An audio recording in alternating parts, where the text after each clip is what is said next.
Hello, I'm Edward Tarte. This is late December 2012. This video is part of my reaction to the sermon that my local Catholic priest dialoguer, Father TJ, gave last Sunday about the tragic killings at Sandy Hook Elementary School in Newtown, Connecticut on December 14th. I have a recording of TJ's 13-minute sermon.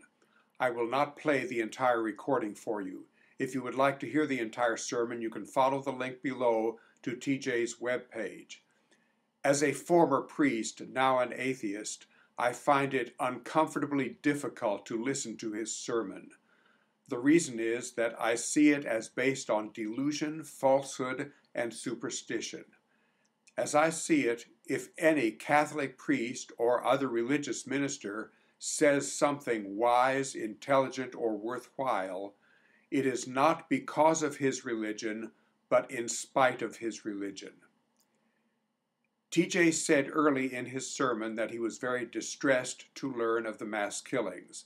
Then he said, "What made it even more difficult for me is when I found out that 8 of those precious, adorable children were parishioners at St. Rosalima Catholic Church, most of them getting ready to make their first communion in the springtime, experience that they never were able to make."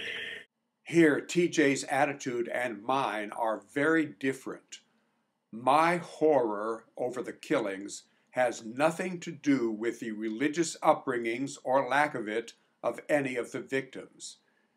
TJ, on the other hand, is saying that if all the children killed were Catholics, he would be more horrified than if none of them were Catholics, and that the more Catholics would be among the victims, the greater would be his horror. To my atheist mind, this is a horrible attitude, but it is consistent with the bubble that the Catholic Church builds around its priests and around its members.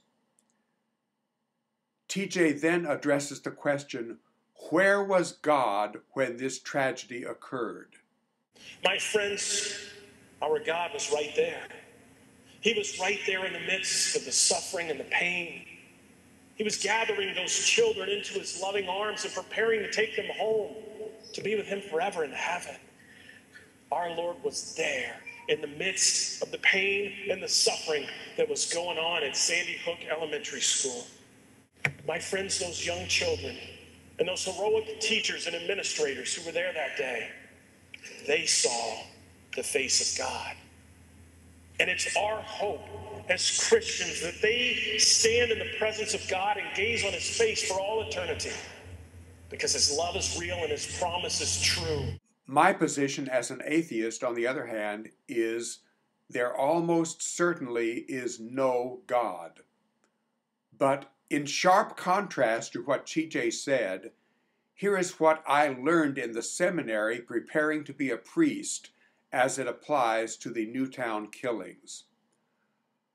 Most of the victims had not reached the age of the use of reason as specified by the Catholic Church, age 7. For those victims who were only 6 years old, who had been baptized, their souls are in heaven, and at Judgment Day, their bodies will be reunited with their souls.